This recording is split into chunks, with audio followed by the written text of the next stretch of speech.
And we bring it here in the studio, and with me now is James Masango, and he is the Deputy Chairperson of the Federal Council. And I have that correct. Perfect. So that suggests that you are the deputy to the person I've just spoken to, Helen Zille. Just explain in brief what your role is as Deputy Chairperson of the Federal Council. Look, being a Federal Chairperson, your role is actually the operations. Yeah. All decisions taken by the FedEx, the Federal Council, that needs to be operated, should be operated. We have to ensure that the policies are there. We have to ensure that the processes are there. So it's like we are deputizing to Helen. But my role currently is far with the ancillary bodies. I'm running the ancillary bodies to ensure they are also assisting the party in any way that we expect them to assist the party. Talk us through those ancillary bodies are like the DA Youth, the DAWN, which is the DA Women's Network, the DASO Student Organization, which is DASO.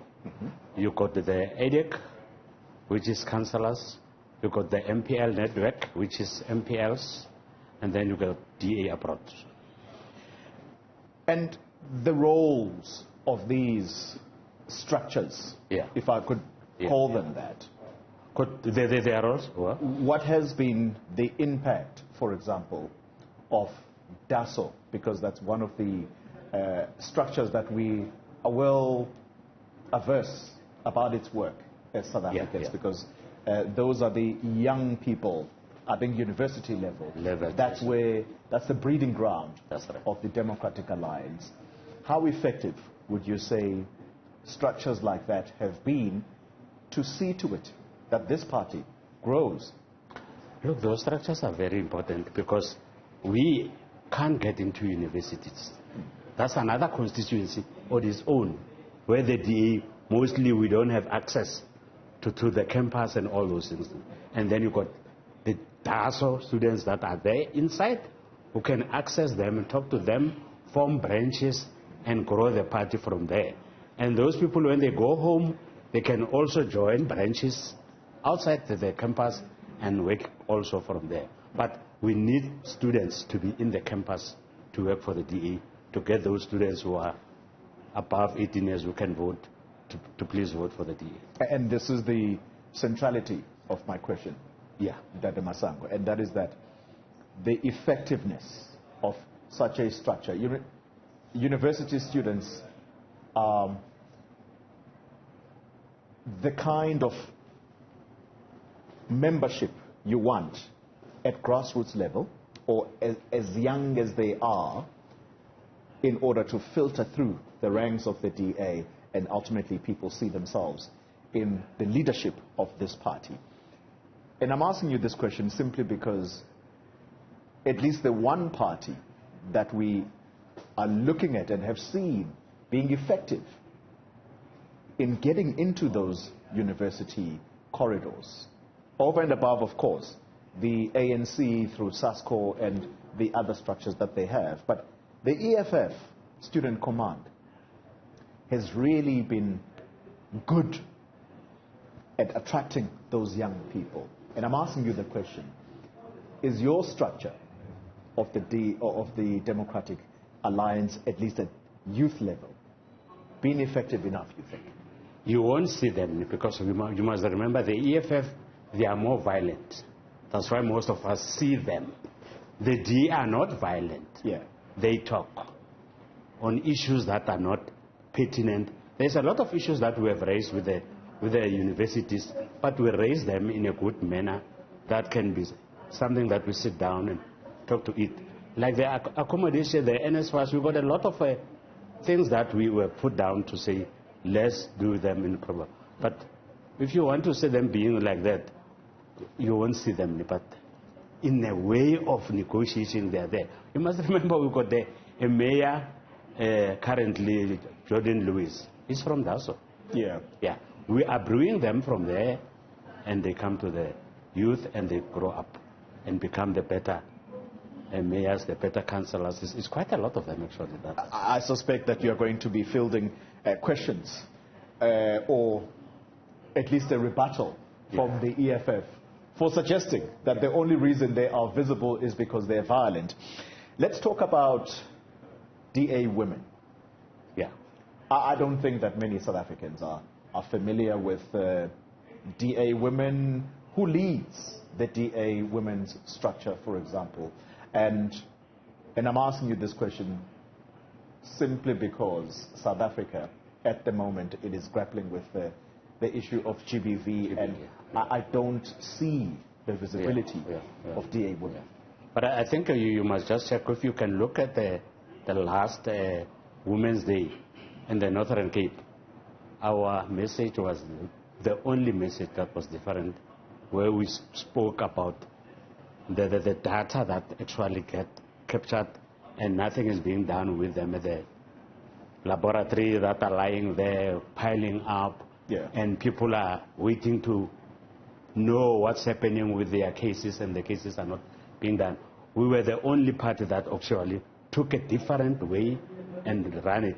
We are, in a dawn, we are more like an opt-out. If you don't want to belong to a dawn, nobody's forced. That's why most of the time you see very few of them being active. In the dawn. Does the DA women have a leader? No, person that we can refer to as saying, for example, in the ANC's case, you have had for a longest time now Batabile Dlamini, and we know that structure at the moment it is not really there, given that they were disbanded. But this is the reason why I want to attach names to such structures, so that whenever there is a problem in the country, we know who to talk to. Isn't that problematic, the fact that the DA does not have a leader of its women's structure? Look, currently we don't have a leader, as I'm saying. The leader did resign, and it was Noma French Mbambo. She resigned, and we couldn't, according to their rules, you can't replace anyone. But the federal structure is still there, and it is still functioning. You got Aneri Weber, who's actually acting as a leader, leading the structure. She's in parliament. And we are also using the MP that is responsible for women's, and in our shadow minister, she's also running that structure of the dawn. Ndade Masango, we have resolutions here that are being taken at conference while vote counting continues. We're going to find out those results later this afternoon. If you were to outline to South Africans some of the key policy positions that you think stand out for you coming out of this conference, given the multiplicity of challenges we have in South Africa, what stands out for you? I think the biggest one is our number one, the Ukraine and Russia that's fighting. I mean, we need a resolution there where peace can be there, and nobody should be invading another people's territory, as Russia is doing. That stands out to be the most important one for the party today, and it has been passed. And so, with that being the position of the Democratic Alliance, I'm not quite clear what the position is. Our position, for example, you have in August the Russian president who may come to South Africa. What is the position of the Democratic Alliance? Look, we're going to look at the ICC structures, I mean the rules or regulations, but as we're saying, he actually should be arrested, because there is already something to say he should be arrested. But we'll look at the government, whether the government is to act. But our position is that if he comes here, or our government must just make sure that he doesn't come here, like Bushira did and left the country. They must just make sure that he doesn't come into South Africa, so that we are not left with a situation where they don't arrest him. You must remember he's one of the BRICS members, and the possibility that he may not be arrested is going to leave us again in another situation where we look like we are in agreement with the Roman statute, but at the same time we don't implement it. We are selective on implementing them. It would be very foolish of me not to ask you the question. what is it that the DA plans to do exactly then, if you're saying that Putin, if he sets foot here, he should be arrested? You are the main opposition leader in the country, and so what is the strategy for the Democratic Alliance, or how would you force law enforcement to enforce that decision of the ICC? You can only take it to Parliament, and you can only go to the police station, open a case, and you can talk to the president and say, you act now, the man is here, what's your job? Yeah, we will do that, definitely. But unfortunately, we can't arrest them. We don't have those powers. James Masango, let's leave the conversation there. Thank you very much for making the time to talk to us here. He is the Deputy Chairperson of the Federal Council, one of the deputies to Helen Zille, if you like. All right, let's take a break. When we return, we continue the live broadcast coming out of Gallagher Estate in Midrand. It is the venue for the Democratic Alliance's Congress.